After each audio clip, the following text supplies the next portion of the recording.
desta cultura de morte que nós estamos vivendo e um pouco o histórico das fundações, não é isso? Mas eu gostaria de, pegando todo o trabalho que o padre José Eduardo fez hoje de manhã, colocar agora um pouco mais de luz no sentido disso tudo. Não é? Porque é importante você saber o que aconteceu, como aconteceu, mas as pessoas muitas vezes ficam se perguntando, mas por quê? Ou seja, por que é que esses loucos, né? Por que é que essas fundações internacionais querem o aborto? Por que é que eles querem controlar a população do planeta? Por que é que eles querem obsessivamente destruir a família com a ideologia de gênero? Por quê? Porque não basta para nós saber o que aconteceu, não é? A causa material, como aconteceu, a causa formal, quem fez, causa eficiente. Todo mundo fica perguntando, mas por que cargas d'água? Esses caras são loucos? Eles cheiraram cocaína, fumaram maconha, o que eles fizeram, né? Ou seja, você começa a ouvir a trajetória, não é? Do Rockefeller III. Você fica dizendo, mas pera lá, o Rockefeller, ele não dava sinais de ser um louco. Ele era um cara sensato. Era um cara inteligente. Ele não age, não era um desequilibrado.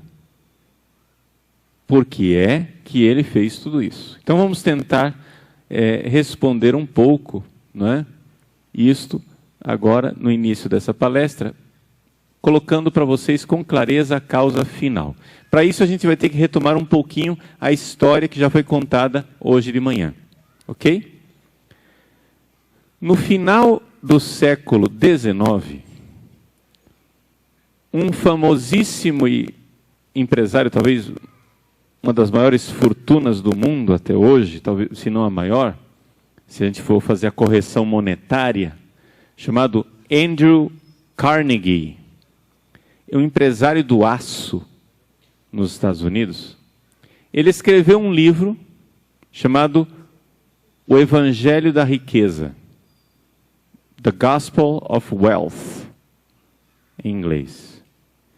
E este livro, ele que tinha muito mais dinheiro do que ele seria capaz de gastar na vida dele, ele dizia o seguinte, que nós, ricos, né, dizia para as pessoas que eram bilionárias, né, nós ricos, nós temos uma missão.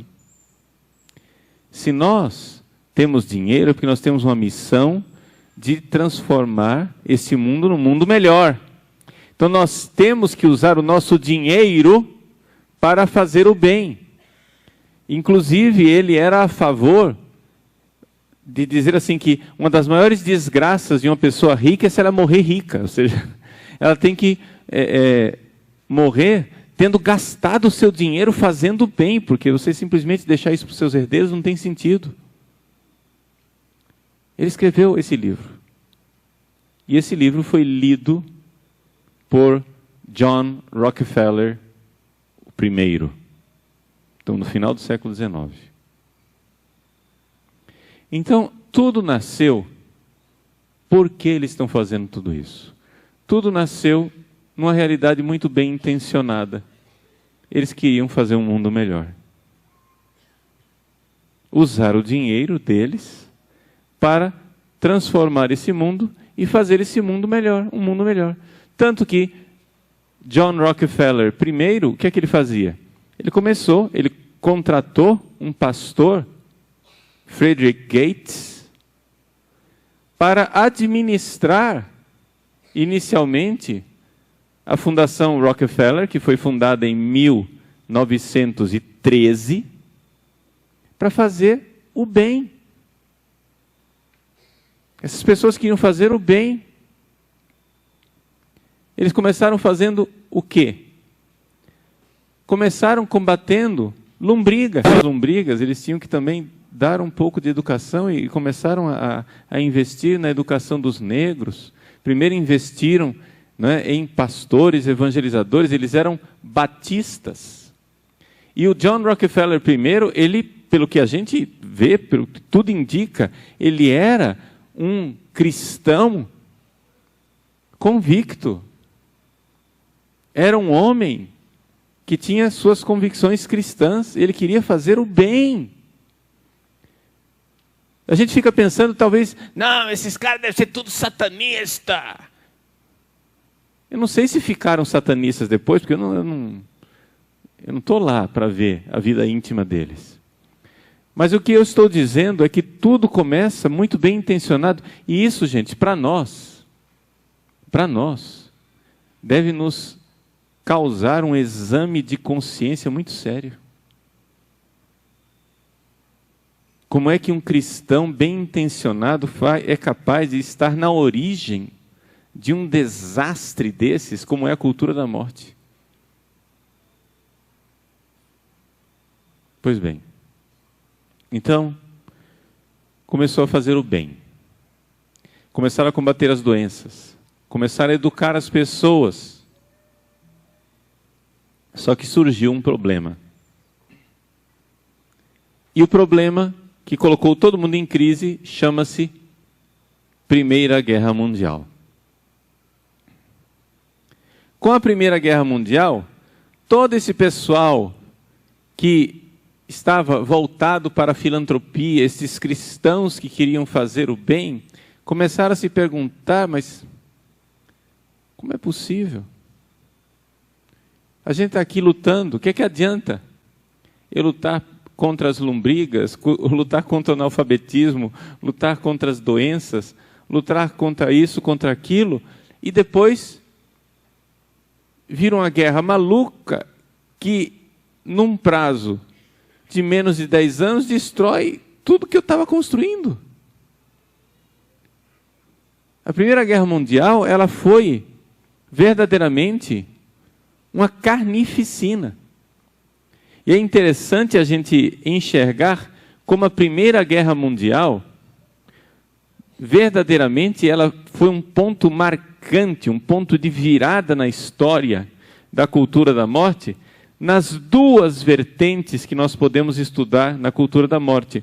Uma vertente é destes metacapitalistas das fundações, que o padre Zé Eduardo estava apresentando hoje de manhã e que nós estamos aqui olhando agora de perto. Mas a Primeira Guerra Mundial também foi um ponto de virada e de crise para outra vertente da cultura da morte, que são os marxistas. Porque criou uma crise interna do marxismo que depois dará origem a essa guerra cultural, ou seja, o marxismo cultural. Também isso está ali como ponto de virada na Primeira Guerra Mundial. Tá? Então vejam, nós estamos aqui analisando o porquê. Por que é que surgiu essa cultura da morte? O porquê? Então, primeiro eles começaram bem intencionados, querendo fazer o bem ao mundo. De repente vem a guerra, que põe tudo a perder. Então isto colocou em crise o projeto inteiro. Não sei se está dando para vocês enxergarem como isso coloca em crise. Não é? Ou seja, nós temos que arranjar um jeito de parar com a guerra. Porque a guerra destrói tudo. A maior desgraça é a guerra. Então, se começou a fazer uma série de investigações em vários ramos diferentes das ciências. Eu não vou aqui contar toda a história, porque nos encheria de detalhes, e a gente às vezes com tanto detalhe fica um pouco perdido. Mas, no fim das contas, eles chegaram à seguinte conclusão. duas coisas importantes que você precisa entender com relação a essa cultura da morte. Primeiro, para manter a paz mundial, será necessário um governo mundial. Porque essa coisa da soberania das nações, essa coisa de que os países têm interesses, né, que não são comuns, isso é um barril de pólvoras. Então, nós precisamos de um governo mundial. Esta é a primeiríssima coisa importante. Veja, eu quero só para uma nota de rodapé aqui para explicar. Isso que eu estou dizendo para vocês aqui é um resumo. Eu não necessariamente estou contando para vocês como eles descobriram isso numa sequência histórica, ok? Está entendendo? Não é que eles descobriram primeiro a história do governo mundial.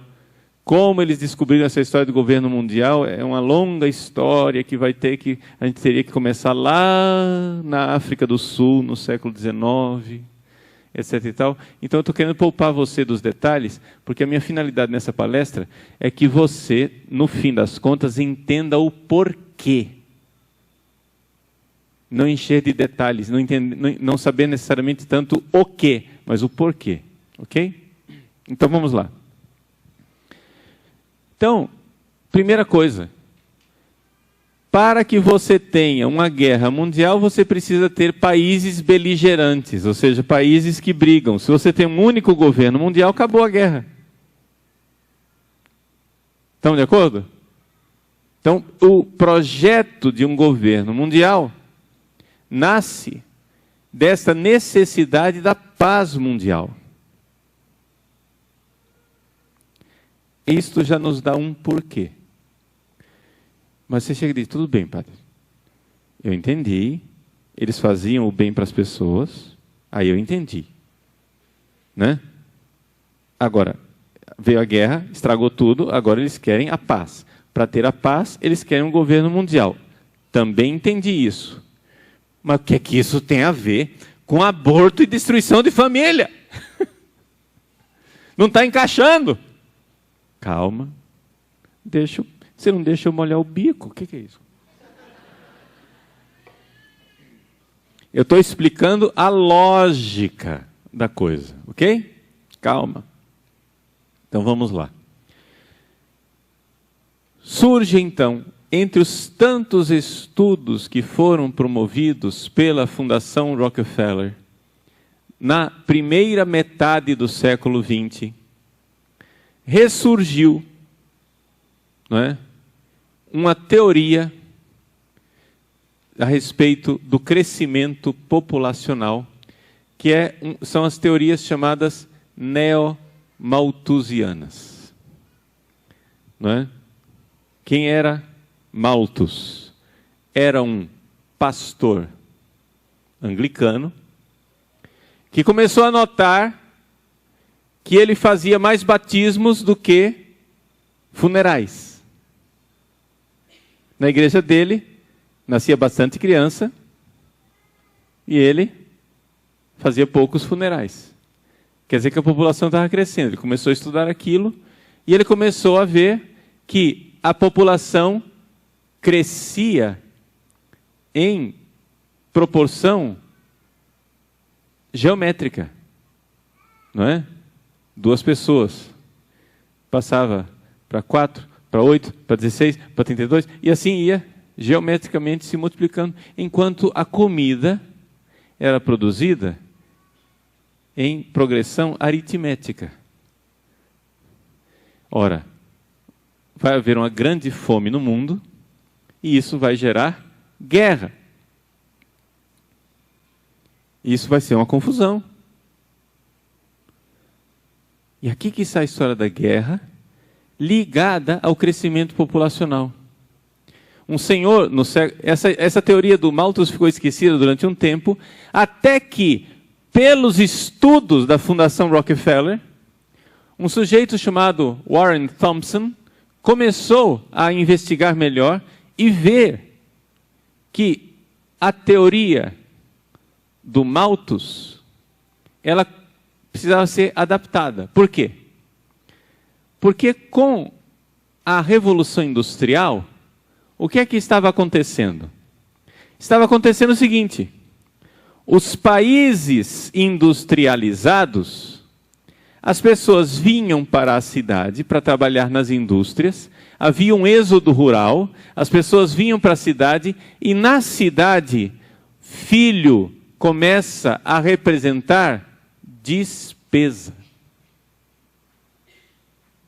Já nos países rurais, onde existe o trabalho no campo, filho representa riqueza, porque um filho a mais é um braço a mais para trabalhar na lavoura. Então, surgiu a teoria da transição populacional, que é o seguinte: quando a estrutura da sociedade muda a necessidade das pessoas quererem ter mais filhos ou menos filhos. Então, o que é que se começou a notar?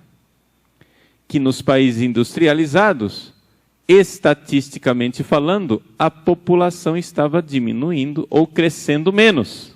Exatamente porque nas indústrias, filho é uma boca a mais.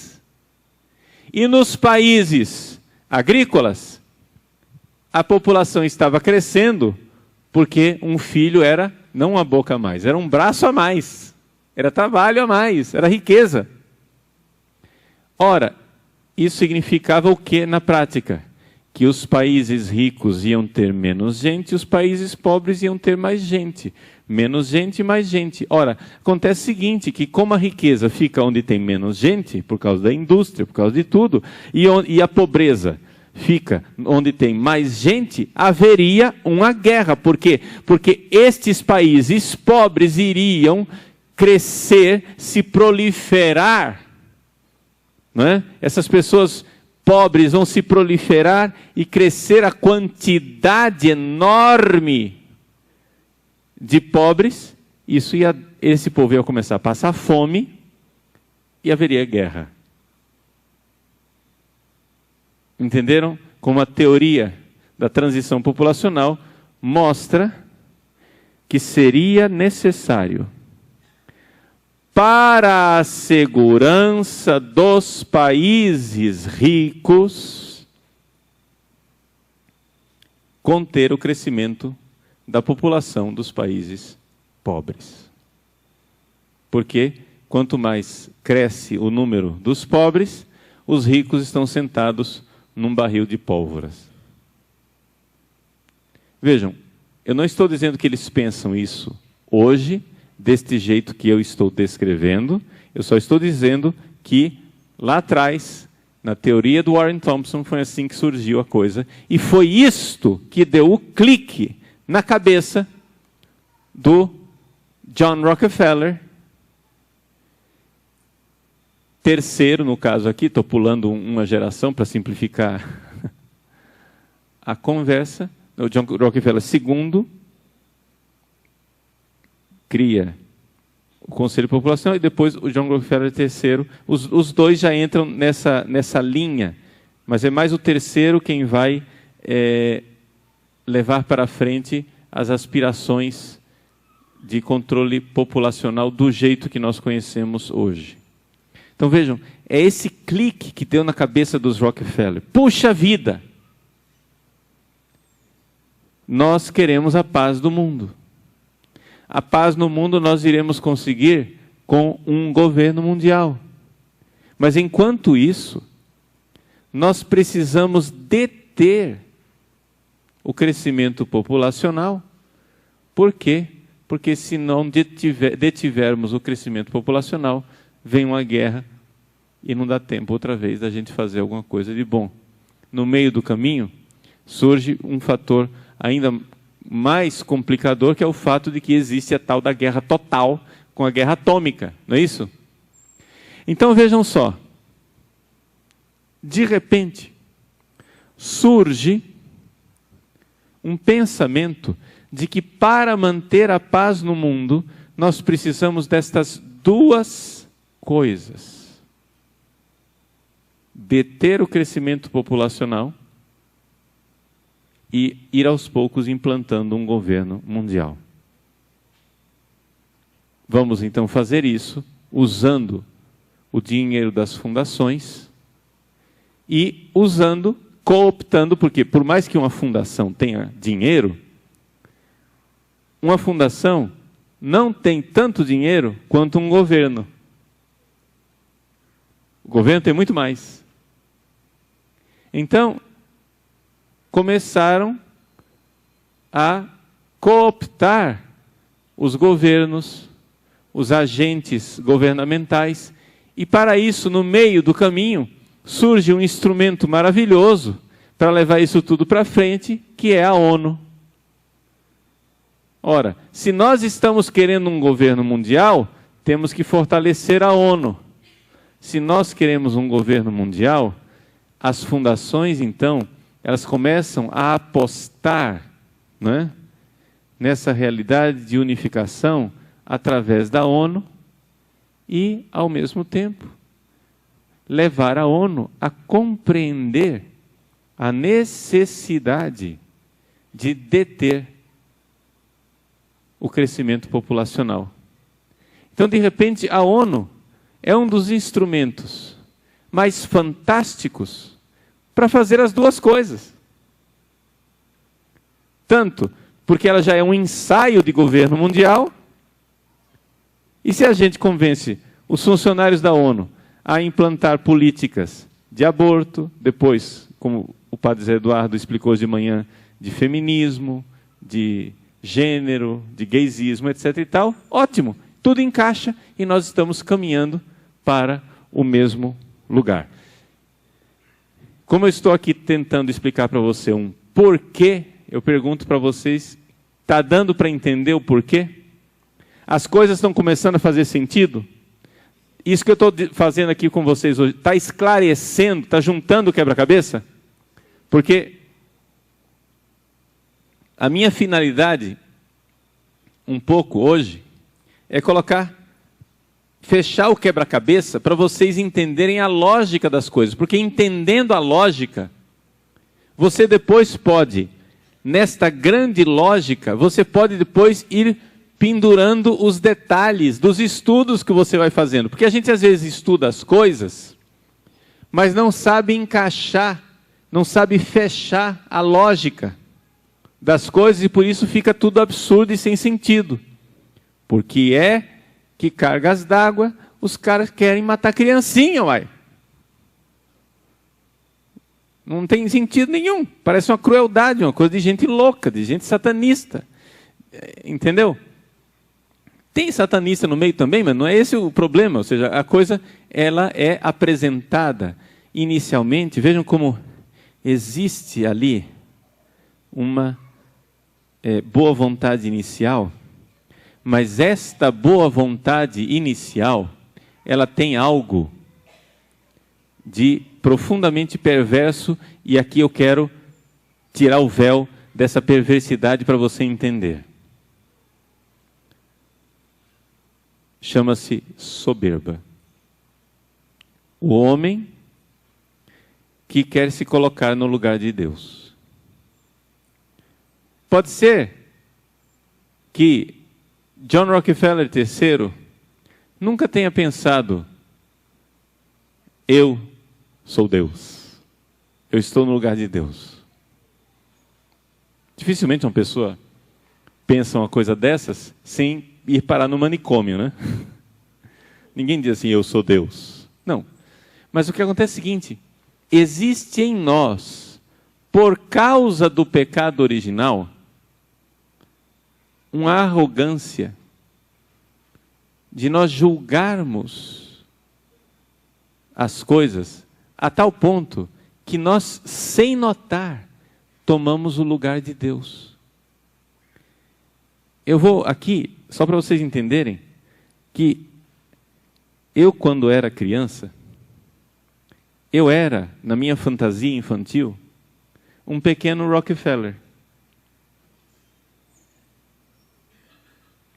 Eu ficava pensando, na minha época não tinha esse negócio de Mega Sena, né? Eu vou fazer 49 anos daqui a uma, 2 semanas. Mas na minha infância tinha a loteria esportiva, que era o grande prêmio. Para você fazer parte do rol dos ricos, você ganhava na loteria esportiva. Então, quando eu era criança, eu ficava pensando assim: se eu ganhasse na loteria esportiva, eu acabaria com a pobreza no mundo. É um sonho infantil, teoricamente bem intencionado, mas o problema é o seguinte: quando você começa a olhar para o mundo e dizer que o mundo está errado, não por causa do pecado das pessoas, mas quando você começa a dizer que o mundo está errado porque existe algo estruturalmente errado no mundo, você começa a julgar o Criador. Você começa a dizer: se eu fosse Deus, eu não faria assim. E eu, me desculpe, eu estou confessando meu pecado infantil. Eu, muitas vezes, pronunciei esta frase blasfema na minha cabeça quando eu era criança. Eu olhava para o mundo e dizia: se eu fosse Deus, eu não faria assim. Você está entendendo a soberba que está por trás disso? Que você está sentando Deus no banco escolar e dizendo assim: Deus, dá licença, deixa eu ensinar para você como que tem que ser. Você é tolo e eu sou sábio. Vem cá, Deus, senta aí e aprende comigo. É louco, mas é o pecado original dentro de nós. Você começa a criar um mundo que você pensa que é ideal, e lá pelas tantas, você está confeccionando um mundo que, sem que você perceba necessariamente, está indo contra a estrutura daquilo que foi criado, a estrutura da criação. Não tem como negar isso, tá?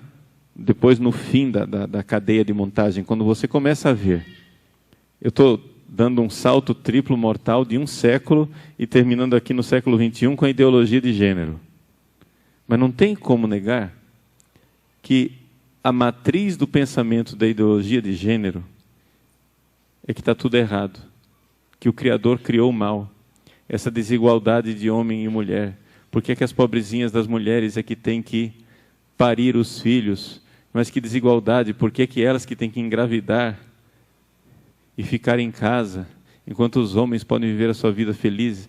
Todos os primeiros ideólogos da ideologia de gênero, todos eles tinham uma profunda revolta contra uma ordem da criação, onde na verdade você está indo contra a criação. Isso aqui é só uma pequena nota para você enxergar que lá atrás, neste bom propósito de fazer um mundo melhor,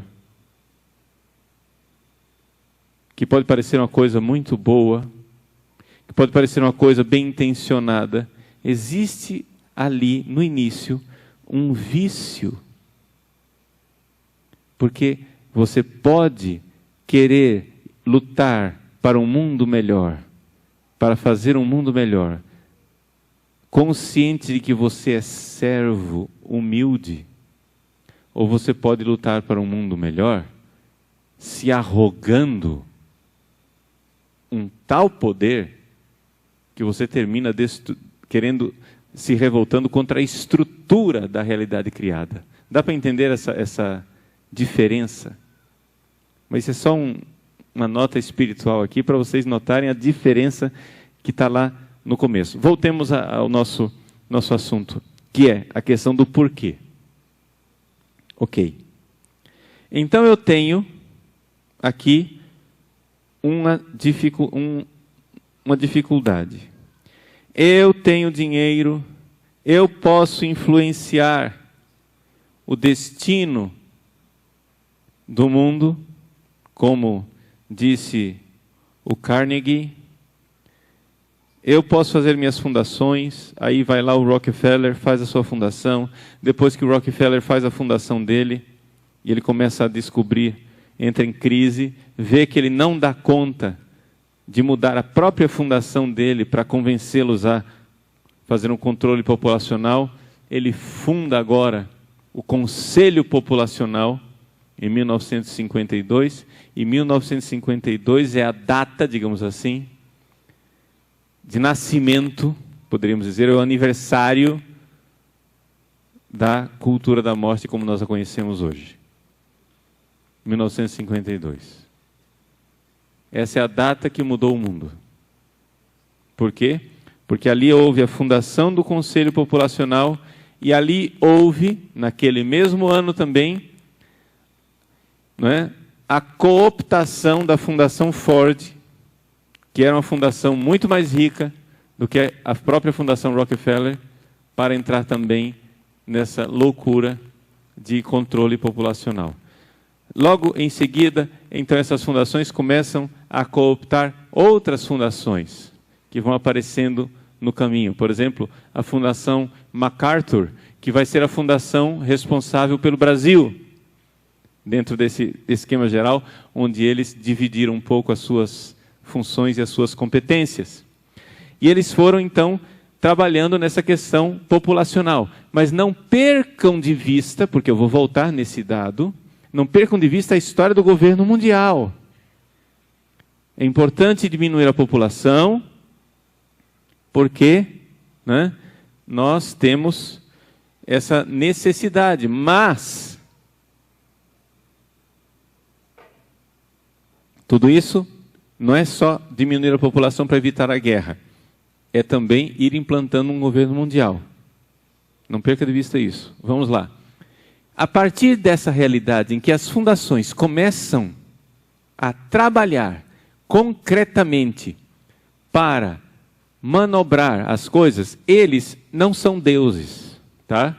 Eles são seres humanos que vão aprendendo com os seus erros.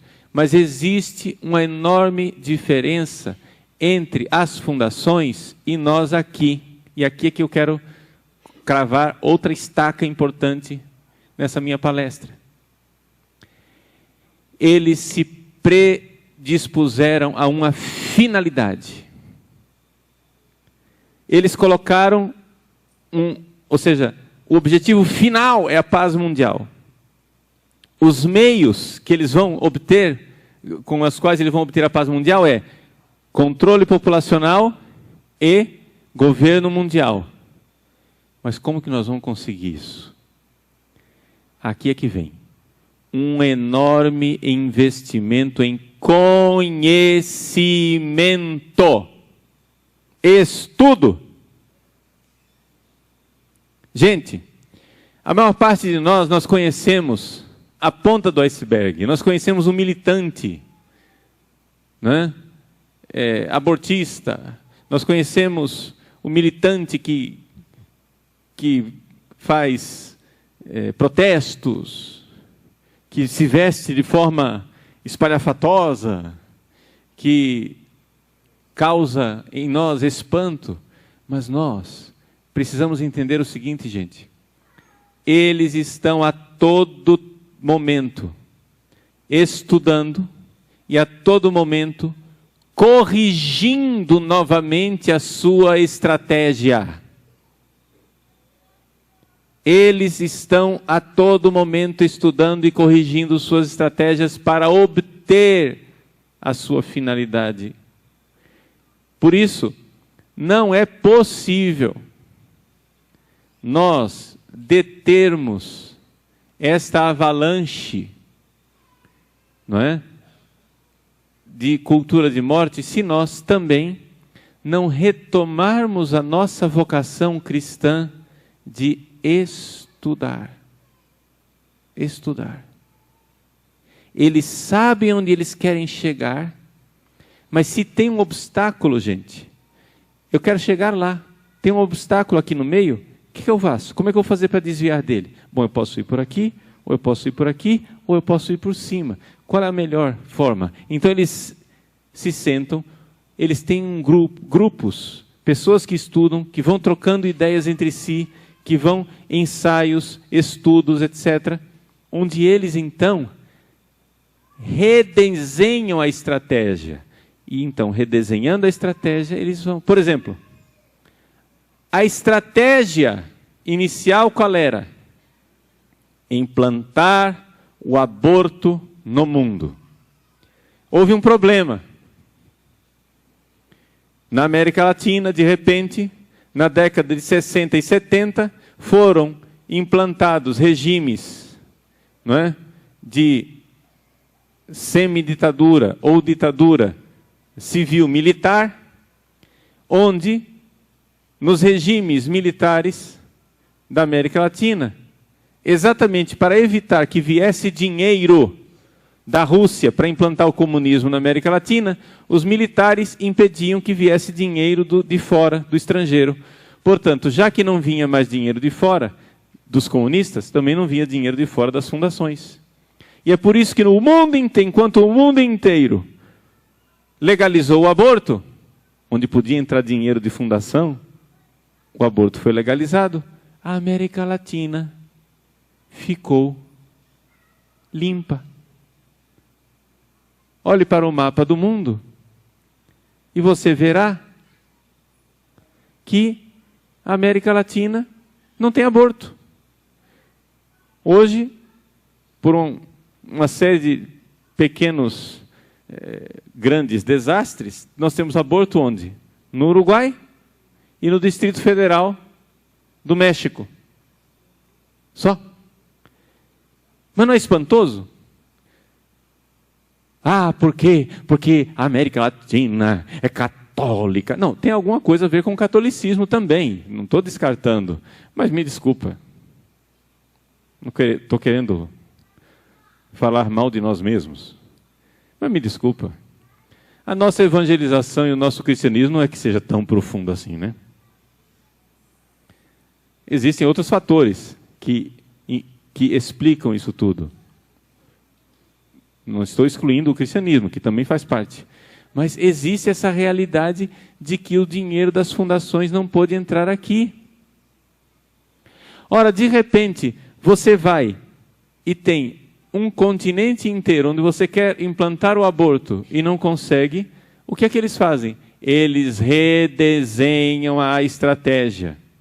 Final da década de 80, quando caem os regimes militares na América Latina, eles redesenharam a estratégia e disseram qual o primeiro país onde vai ser fácil implantar isso daí. Opa, Brasil. E elegeram o Brasil como prioridade. A Fundação MacArthur veio para cá, não é? E começou a trabalhar na implantação do aborto no Brasil, quando finalmente, em 2002, foi eleito Lula. A Fundação MacArthur, não é, lavou as mãos e disse assim: agora podeis deixar o vosso servo ir em paz, porque já fiz a tarefa, Lula agora está no poder, não que eles... Bom, a ascensão de Lula ao poder é uma outra história bastante comprida, mas vamos resumir aqui a conversa, né? Mas o Lula tem o compromisso de legalizar o aborto no Brasil, acabou.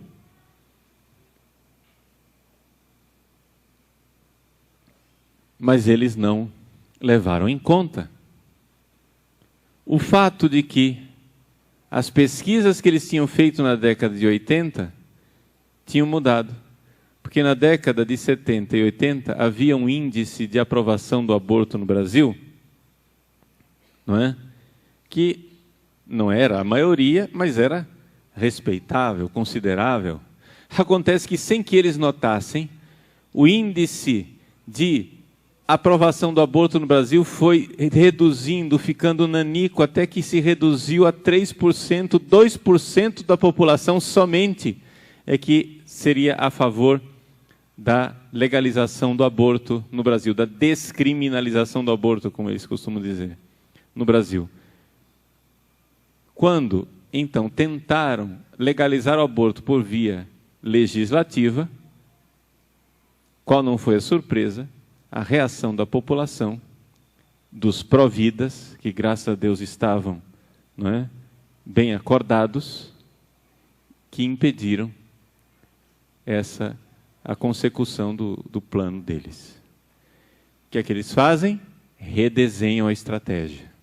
Tentam outra vez, né, através da expansão dos serviços de chamado aborto legal. Na verdade, o termo técnico correto seria aborto não punido. Existe no Brasil, não existe aborto legal. Aborto é sempre crime, mas existe um tipo de aborto criminoso que não é punido. E o mais importante para eles é o caso do estupro, gravidez por estupro. Então, ao expandir a possibilidade do uso dessa brecha na nossa legislação, começaram a trabalhar nisso, etc. e tal. E aí vem toda uma outra história que culminou na lei do cavalo de Troia, que a maior parte dos pró-vidas conhece, etc, etc. Mas vejam, quando nós estávamos nesta realidade pró-vida, eles redesenham a estratégia outra vez e começam a carga agora com a questão do gênero, que tem tudo a ver com aquela realidade lá do aborto. Não é? Como vocês viram hoje de manhã, só para quem perdeu a lógica da coisa, vamos entender o que é que gênero tem a ver com aborto. Não sei se vocês se lembram, hoje de manhã, o padre José Eduardo explicou. Não sei se está claro. Seria bom explicar a conexão entre gênero e aborto para vocês, ou eu estou chovendo no molhado? É bom explicar? Tá. Vamos tentar esclarecer mais uma vez. O que eu estou tentando ensinar para vocês aqui é o seguinte, vejam, eles estão o tempo todo estudando, eles estão o tempo todo redesenhando, eles estão o tempo todo dedicados, vendo, e nós precisamos aprender a estudar, gente. Nós precisamos aprender a estudar. E esse vai ser o meu tema principal da palestra seguinte. O que eu quero que vocês entendam é isso, que eles estudam, eles redesenham, eles repensam, e nós achamos, né, que nós vamos para frente simplesmente ouvindo uma conferência do padre Paulo Ricardo e dizer, pronto, agora eu já sei tudo. Não, gente, ou nós estudamos, ou nós realmente criamos um movimento de estudo profundo, porque nós temos toda a vantagem do mundo sobre eles, porque nós temos a filosofia correta, nós temos as coisas, a luz, não é, do conhecimento da graça, nós podemos estudar muito mais e muito melhor do que eles, mas isso nós veremos depois. Vamos lá. Como é que eles estudaram, eles redesenharam a estratégia? Vamos recordar então o que foi que aconteceu. A Fundação Rockefeller, o que é que ela fez?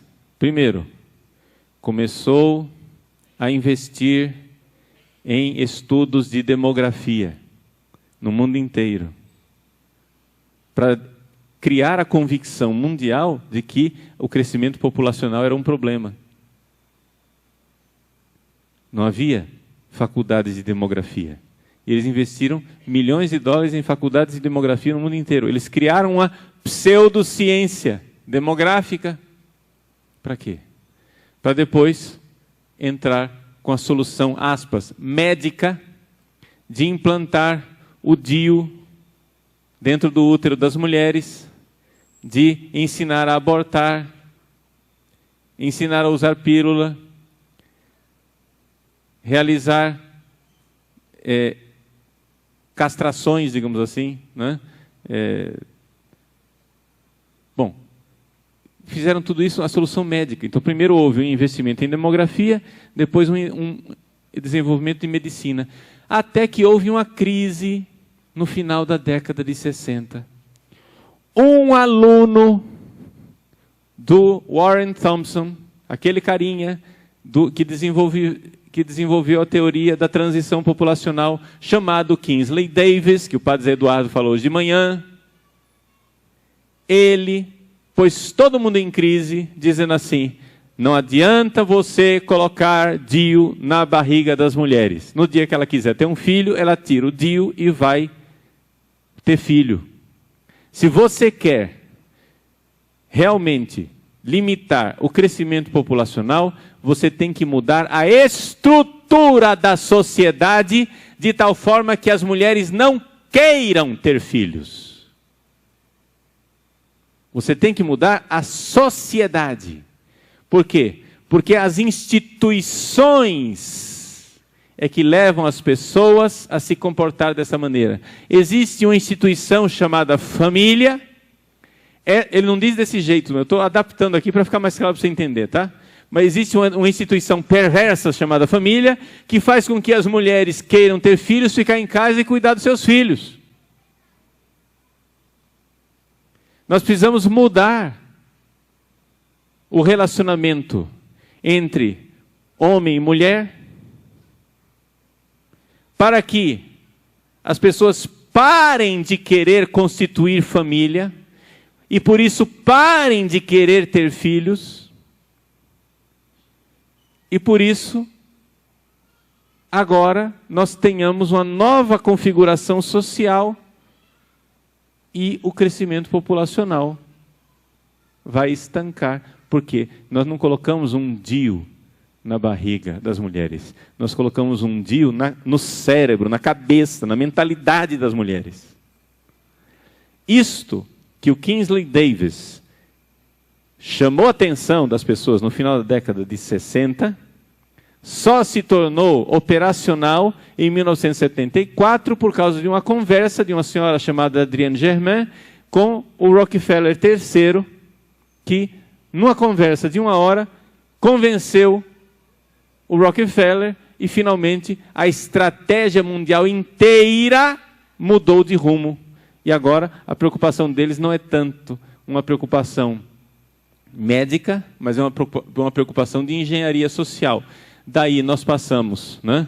Depois de várias etapas, chegamos à conferência de Pequim, onde foi introduzida a palavra gênero, e o gênero tornou-se uma questão do mundo inteiro. O que é o gênero? O gênero é a questão de você agora fazer com que as pessoas tenham uma visão fluida de família, porque, na verdade, você precisa primeiro desconstruir a instituição família. Porque desconstruindo a instituição família, você vai fazer com que as pessoas comecem a não querer ter família. E não querendo ter família, as pessoas não vão querer ter filho, e não querendo ter filho, elas não vão mais fazer crescer a população mundial. É isto que gênero tem a ver com aborto. Ou seja, são duas realidades, duas técnicas para deter o crescimento populacional. Deu para entender a lógica da coisa? Está claro para vocês isso? Tá? Então, assim, o gênero é a questão de desconstruir, é uma nova estratégia para desconstruir. Então, vejam, eles estavam tentando legalizar o aborto no Brasil, legalizar o aborto no Brasil, legalizar o aborto no Brasil. De repente, alguém ou alguéms, né, um grupo de debates, de estudos entre eles se comunicam entre si, fazem os estudos entre eles, viram, essa não é a melhor forma, vamos agora investir no gênero. Também porque isso faz com que a América Latina, porque o aborto, eles não são tolos, eles estão vendo que o índice de aprovação do aborto na América Latina está diminuindo cada vez mais e que a coisa, ou seja, vai ser muito difícil eles aprovarem o aborto na América Latina. Embora eles vão continuar tentando, eles não deixaram, tá? Não pense que, ufa, ainda bem, eles não vão mais querer aprovar o aborto. Eles vão querer continuar. Eles são persistentes, eles são determinados, nós é que achamos que a gente pode, né, fazer um telefonemazinho lá na Câmara dos Deputados, ou então fazer uma pequena ação e vai terminar tudo. Não, eles são persistentes. Eles vão continuar querendo aprovar o aborto, mas eles viram que está mais fácil passar na América Latina a questão do casamento gay, dos direitos, não é? Dos homossexuais, a questão de gênero e companhia limitada. E assim eles vão desconstruindo a família. Eu acho que todo mundo está vendo como na televisão e na programação e nos artigos de jornal e de revista, etc. e tal, eles estão contínua e constantemente martelando esse negócio de gênero. Está claro isso? Propagandas, novelas, programas de debate, constantemente. Mas mas será que todo mundo, de repente, como é que há 5 anos atrás a questão de gênero não era tão candente e agora, de repente, todos os meios de comunicação começam a falar disso? É uma evolução espontânea da sociedade? Não, meus senhores. Não. Não. Isto aconteceu porque as próprias fundações internacionais assim determinaram. A Fundação Ford, lembrem-se, a Fundação Ford, que era a grande parceira da Fundação Rockefeller, não é? Foi durante muito tempo uma das mais ricas do mundo, agora parece que a Fundação Bill e Melinda Gates é mais rica, mas em todos os casos, uma das mais influentes e mais ricas do mundo, sem dúvida alguma. A Fundação Ford agora mandou, vejam, pasmem, fiquem de boca aberta, mandou fechar todos os escritórios, inclusive o escritório populacional. O quê?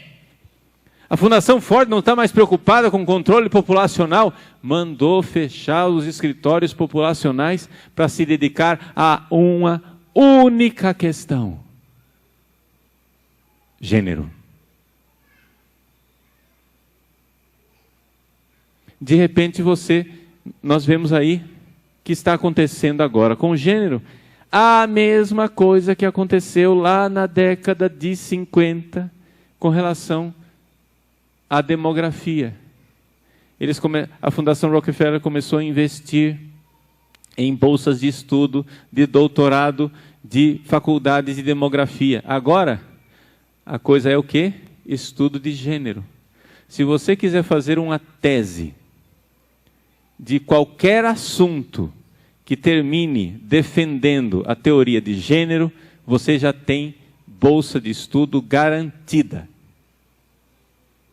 Não vai faltar dinheiro internacional para ajudar a sua bolsa de estudos. Porque a Fundação Ford está bancando milhares de teses no mundo inteiro e criando uma pseudociência. Uma pseudociência. Quando aqui no Brasil, o Movimento Pro Vida do Brasil, quis deter a inserção da ideologia de gênero dentro dos planos nacionais, estaduais e municipais de ensino, houve pedido de alguns deputados que o MEC prestasse explicações, não é, para dizer, escuta aqui, como é? Nós aqui no Congresso Nacional, tanto a Câmara dos Deputados como o Senado, nós tiramos a ideologia de gênero de dentro do Plano Nacional de Ensino e o MEC continua dando orientação para os professores que devem ensinar esse negócio. Explique-se. Qual foi a resposta do Ministério da Educação? Eles não disseram, não, nós não estamos fazendo isso. Eles disseram, sim, nós estamos fazendo isso, vamos continuar fazendo isso, porque o gênero é uma questão científica.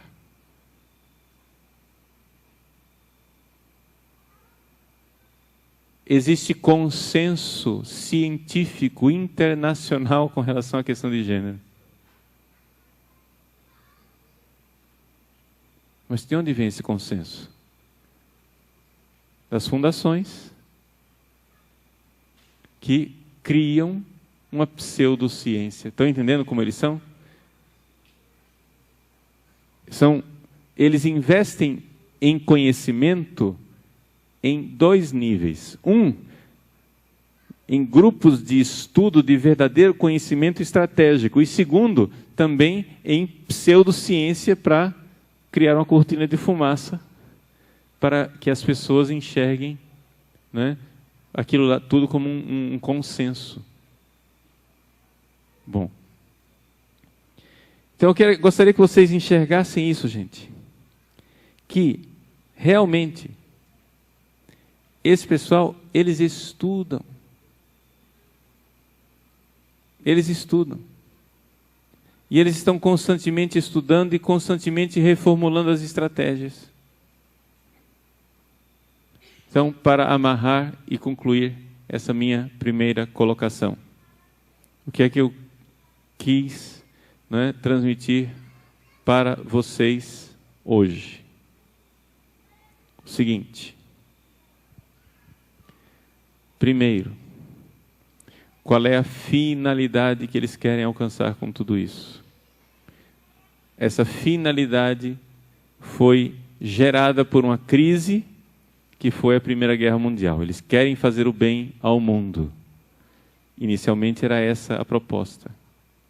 Depois, para fazer o bem ao mundo, eles começaram a ver a necessidade que para implantar a paz mundial eles precisavam de um governo mundial e eles precisavam também de controle populacional, porque isso seria causa de guerra. Então eles vão e criam toda essa realidade, onde eles têm um investimento brutal em estudos. As mudanças de estratégia, as pessoas que foram apresentadas aqui para vocês, o Kingsley Davis, Warren Thompson, mas também tantos outros estudiosos e teóricos, que a gente poderia aqui passar não somente esses 2 dias, mas várias semanas estudando o pensamento de cada um desses teóricos. Tudo isso, gente, significa um investimento maciço em conhecimento. Então não é dando uma estudadinha rapidinho que você vai conseguir, nós vamos conseguir nos opor a isso tudo. Nós precisamos estudar. E estudar, e estudar, e estudar muito. Isso é muito importante. Isso é muito importante. Como último ponto, só para cumprir a promessa, que eu falei que iria falar de governo mundial, né? Vamos entender o seguinte. E aqui vem um problema para eles, um problema chamado Igreja Católica. Como é que você faz para implantar um governo mundial? Para implantar um governo mundial, você precisa que as pessoas obedeçam. Sim ou não? Acontece o seguinte.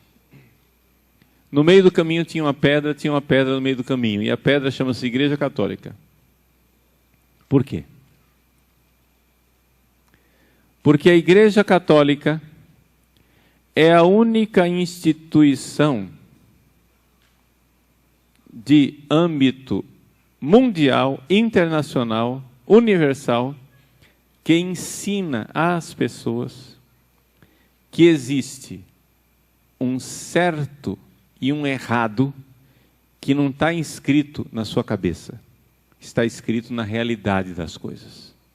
É aquilo que nós chamamos de lei natural. Ou seja, existe uma lei de Deus que não é a lei que está revelada lá na Bíblia.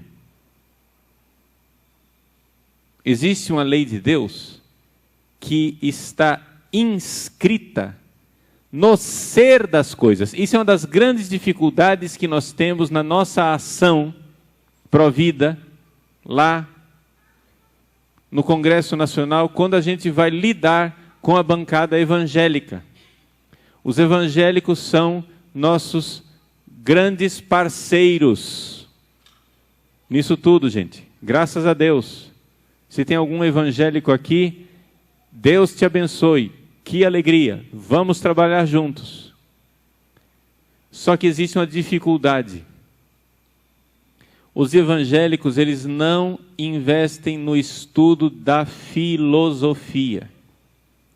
Aí o que acontece? Fica limitada a ação. Porque você vai conversar com um evangélico sobre a questão do aborto, sobre a questão de gênero, sobre não sei o quê.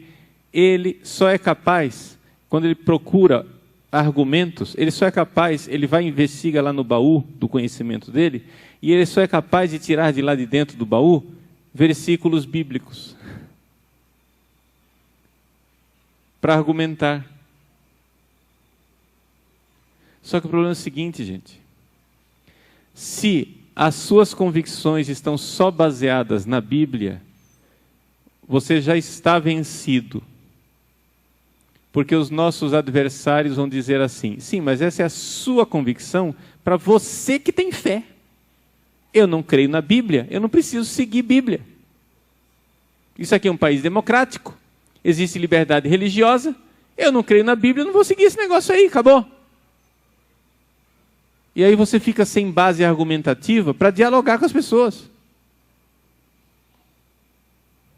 Não adianta, gente.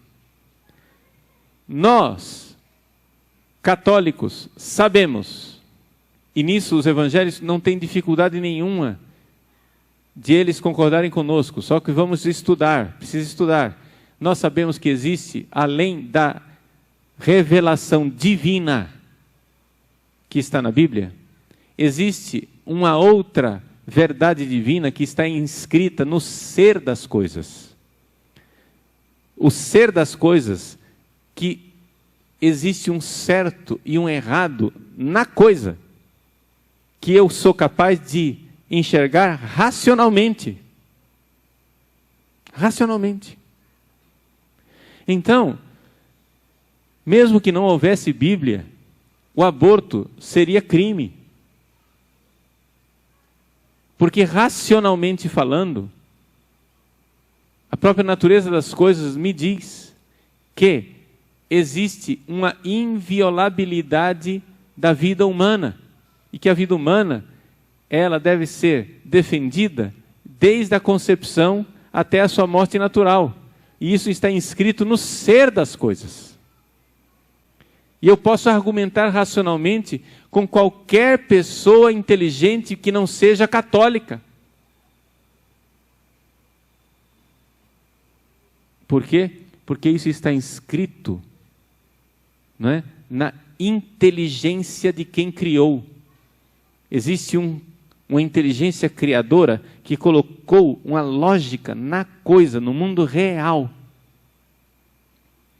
Quando eu vou argumentar com relação ao gênero, eu posso argumentar a partir da lei natural, ou seja, da realidade de que existe uma lei e uma lógica inteligente na criação do homem e da mulher, e que ali tem uma lógica, aquilo lá é assim, e que não é uma construção mental, existe uma verdade ali. Ora, a única instituição, isso aqui, gente, eu ficaria muito feliz de dizer para vocês que existe uma dúzia de instituições internacionais defendendo que existe um direito natural, um certo e um errado, escrito no ser das coisas. Infelizmente, eu não posso dizer isso para vocês. Por quê? Porque não tem. Tem uma única instituição que ainda faz isso. Chama-se Igreja Católica. No meio do caminho tinha uma pedra. Tinha uma pedra no meio do caminho. Chama-se Igreja Católica. E a Igreja Católica, enquanto ela continuar a ensinar que existe um certo e um errado e um direito natural nas coisas, a Igreja Católica é o grande empecilho para a implantação de um governo mundial. Por quê? Porque se você vai implantar um governo mundial, como é que você vai costurar tantos povos, tantas culturas, tantas visões diferentes, se não for através de um relativismo, onde, já que tudo é relativo, obedeça o que eu estou te mandando, para manter a paz. Ora, o problema é o seguinte, que isso não é uma novidade na história. Já havia havia lá atrás um governo mundial, chamado Império Romano. E havia lá atrás uma igreja, chamada Igreja Católica. Que quando o imperador disse, olha, você pode crer no Deus que você quiser, nós somos todos, né? Vários povos, todo mundo tem seu Deus, etc e tal. Que é o seguinte, você só não fique dizendo que o seu é o único Deus. Você tem que aceitar os outros também. Né? Estou aqui simplificando a conversa, né? Tem a questão da adoração, o relativismo por trás da adoração de César, mas o que acontece é o seguinte, é que os cristãos disseram, convém antes obedecer a Deus do que aos homens. Dai a César o que é de César e a Deus o que é de Deus. Não é porque o imperador está mandando que eu vou obedecer. Não obedecerei, porque ele está mandando uma coisa que é contra a lei de Deus. A lei natural, a lei das coisas. Ele está mandando uma coisa que ele não tem poder para isso. Então o que acontece? A realidade, a própria realidade, Igreja Católica, ensinando que existe uma lei no ser das coisas, é um grande empecilho para a implantação de um governo mundial. E nós católicos, quando nós católicos introjetamos a argumentação dos nossos adversários, dizendo assim, não, espera lá, não é bem assim, nós temos que, porque tudo realmente é relativo, é que para algumas pessoas aborto é crime, para outras pessoas não é crime, a gente tem que conviver com o diferente. Quando esse discurso, aparentemente, né, boa praça, esse bom mocismo, essa coisa assim tolerante, né, essa camaradagem, etc e tal, esse discurso, gente, é o discurso que está dando poder a um governo mundial que irá implantar a maior ditadura jamais vista na história da humanidade. Porque é exatamente isso, ou seja, você precisa ser uma massinha de modelar que aceita tudo. Então é necessário tirar das pessoas a convicção de que existe certo ou errado. E aí vem o que é que ideologia de gênero e aborto tem a ver com o governo mundial. Quando você ensina para uma criança, no jardim da infância, que não existe certo ou errado com relação ao comportamento sexual, você está quebrando na cabeça da criança o limite posto pela lei natural. Uma criança que cresce convencida de que tanto faz, quando com 4, 5 anos de idade ela aprende que tanto faz eu gostar de menino ou gostar de menina, e que a família pode ser composta do jeito que for, 3 pais, 2 mães, pai nenhum, mãe nenhuma, do jeito que for, você está pegando um dado da lei natural de que o homem foi feito para a mulher foi feita para o homem, e que se você juntar homem e mulher vai sair criancinha, e isso chama-se estrutura básica da família. Isso é uma coisa que não tem ideologia no planeta que vai mudar, entendeu? Homem e mulher juntam sexualmente e sai criancinha. Não sei se já ouviram falar disso. Já ouviram falar disso? Já ouviram falar? Muito bem. Isto, gente, está na estrutura do real. Mas quando você já não consegue mais enxergar isto, o limite do real acabou na sua cabeça. Quando eu falo de lei natural, eu estou dizendo que existe um limite no real. Não, não existe mais limite no real. O limite agora, já que não existe limite, alguém vai ter que pôr ordem na casa, vai ser o governo, e você obedece o que o governo mandar. Pode o que ele disser que pode, e não pode o que ele disser que não pode. E nós é que temos agora a árvore do bem e do mal para dizer aquilo que pode e aquilo que não pode. Não é mais um Deus que estruturou o real. Nós temos agora que dar a César o que é de Deus. Nós temos que dar ao governo mundial a possibilidade de dizer o que pode e o que não pode. E eles já estão fazendo isso, porque nós já estamos no ensaio geral. Eles já estão, sem lei nenhuma, eles já estão dizendo o que pode e o que não pode. O que é e o que não é.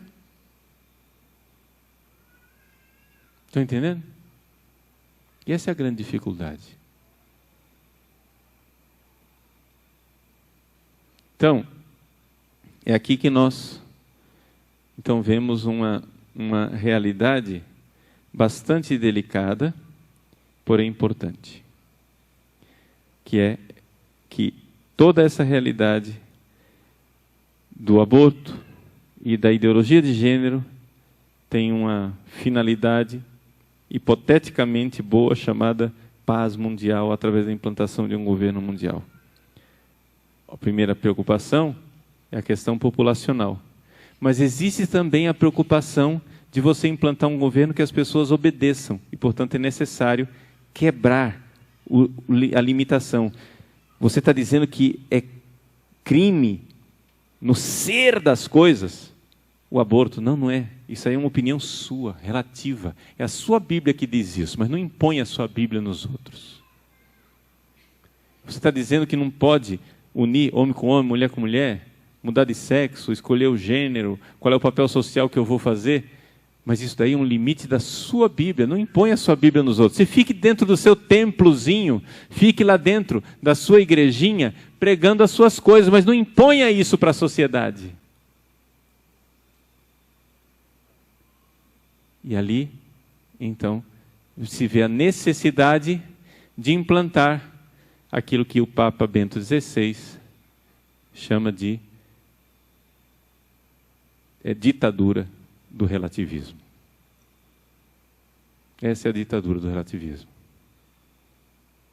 Isso tem uma finalidade bem específica dentro de um quadro de implantação do governo mundial. Tá bom? Voltamos, daqui a pouco para continuar então esse nosso estudo. E a segunda parte será esse convite, onde eu vou tentar mostrar para vocês a necessidade de nós realmente estudarmos e de nós entrarmos dentro dessa luta pró-vida e pró-família com conhecimento e conhecimento profundo.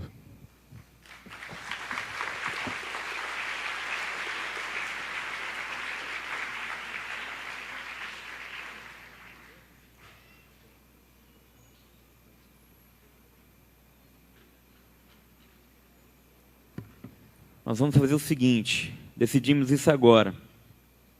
Nós vamos descer o tripé, colocar o microfone aqui embaixo. Nós vamos ter mais 10 minutos para quem quiser fazer alguma pergunta para o padre a respeito do assunto. O que vocês acham? Pode ser?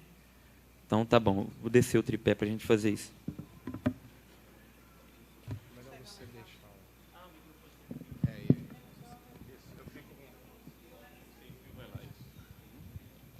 Pronto. Eu fico com um fio aqui e vocês sem fio lá embaixo.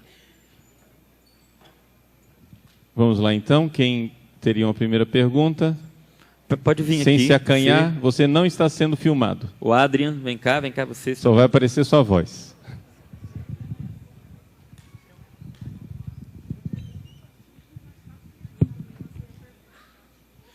Não tem pedestal, é na mão. É na mão mesmo. Bom. Olá, padre, tudo bom? Sua benção. Agora eu sei por que os padres, quando vêm pregar, eles vêm de batina, né? Fazer que eles são padres.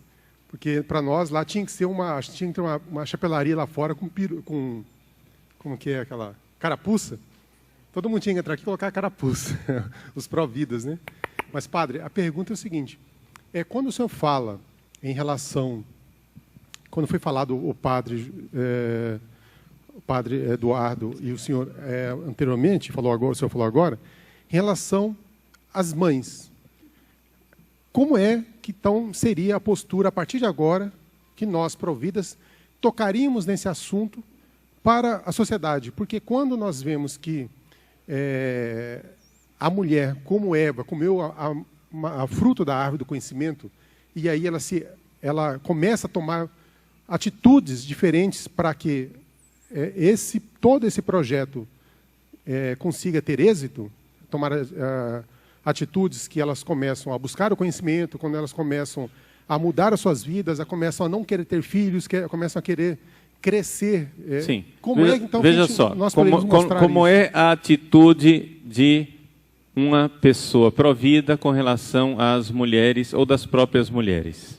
Bom, a primeira coisa, gente, vamos entender o seguinte. Aqui, nós não estamos com fórmulas prontas. Por quê? Porque assim como, não é, o pessoal da cultura da morte tem que a todo momento estudar e rever as suas estratégias, nós temos que também a todo tempo nos adaptar às novas situações sociais com as quais nós estamos nos deparando. Não é? Algumas pessoas acham que quando a gente chega e diz que o papel da mulher está sendo reinventado, desconstruído, etc., que nós estamos aqui defendendo uma atitude, um comportamento em que nós vamos voltar à família idêntica e estruturada, sei lá, como ela era na década de 30. Não é? Ora, gente, nós temos que entender o seguinte: como é que os cristãos, primeiros cristãos, se adaptavam no Império Romano, que não tinha, por exemplo, o domingo, para você guardar o domingo, porque não era feriado? Está entendendo? Existem circunstâncias históricas em que nós vamos ter que nos adaptar. Ora, atualmente, como é esta questão da mulher no mercado de trabalho? Nós somos agora a favor de que as mulheres fiquem em casa e você tem direito de esquentar a sua barriga no fogão, esfriar a sua barriga na lavanderia, parir filhos e ficar quietinha. Bom, a primeira coisa que essa descrição do papel da mulher, como se esse fosse o papel da mulher durante séculos e séculos, é uma descrição caricatural. Não é verdade. Porque isto é fazer pouco caso do papel fundamental e extraordinário das mulheres como educadoras. Elas tinham o futuro da humanidade em casa, com a realidade chamada educação. Porque o grande problema, e aqui é que está o problema, eu não sei o que você vai fazer, minha filha, se você vai trabalhar fora de casa, dentro de casa, tempo todo, ou meio período, se você vai usar saia ou se você vai usar calça comprida, não sei, mas você precisa educar o seu filho para o céu. Esse é o grande drama, que você vai ter que usar a sua criatividade. Santa Zélia Martin, por exemplo, a mãe de Santa Teresinha do Menino Jesus, era uma extraordinária empresária que teve 9 filhos e educou as suas 5 filhas. Está entendendo? Que sobreviveram. Então, vejam, ela era uma empresária de tanto sucesso que São Luís, o marido dela, fechou a empresa dele para trabalhar para ela. Está entendendo? Porque a empresa dela era mais rentável. Então, é uma caricatura nós dizermos agora que o que nós estamos pregando é que as mulheres sejam, né, essas criaturinhas caladas e submissas, cuja finalidade, única finalidade na existência é parir filhos e obedecer. Isso daqui, gente, se nós dissermos uma coisa, um absurdo desses, nós estamos introjetando o discurso do inimigo como um vírus dentro da nossa própria solução. Porque é evidente que nenhuma mulher vai aceitar isso, e não deve aceitar mesmo. E não deve aceitar mesmo. Estão entendendo? Porque a dignidade da mulher deixa eu dizer muito claramente, a dignidade da mulher é um valor que os cristãos introduziram na história da humanidade. Se você for olhar na sociologia, existe um sociólogo chamado Stark que estudou o início do cristianismo, não é? E ele mostra que nos primeiros séculos o cristianismo cresceu porque tinha um fator de propaganda extraordinário que era a dignidade da mulher. Ou seja, as mulheres, quando viam que nas famílias cristãs elas eram respeitadas e não eram tratadas como coisa, mas como pessoas com dignidade, com uma alma imortal e com uma vocação altíssima para a santidade, quando as mulheres descobriam isso, elas ficavam entusiasmadas e queriam que seus maridos se convertessem. Para que eles as tratassem como mulheres cristãs, com dignidade. Porque ser casada, ser pagã com um pagão, é ser maltratada como coisa, porque o marido tinha poder de matar a própria mulher na sociedade pagã. E foi o cristianismo quem resgatou, não, porque não tinha sido nunca colocado, foi o cristianismo quem inseriu na história da humanidade o evangelho da mulher. Então nós precisamos agora pregar para as pessoas o evangelho da mulher. Existe o evangelho da mulher.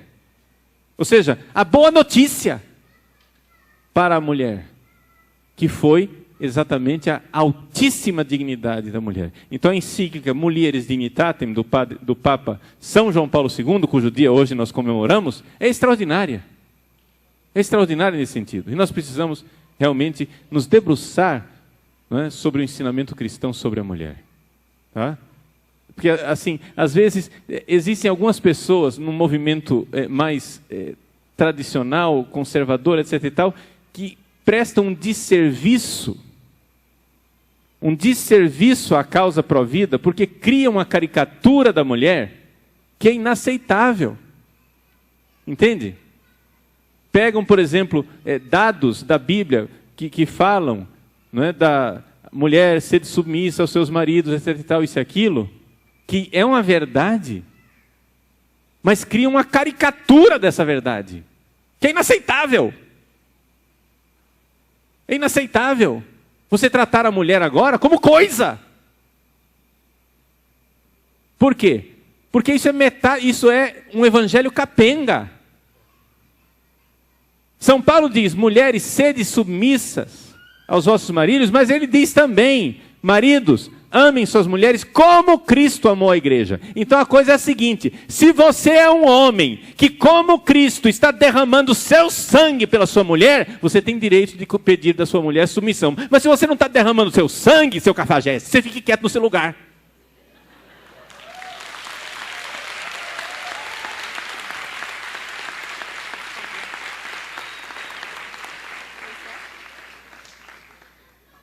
Então, vocês entendem que existe muita caricatura nessa história.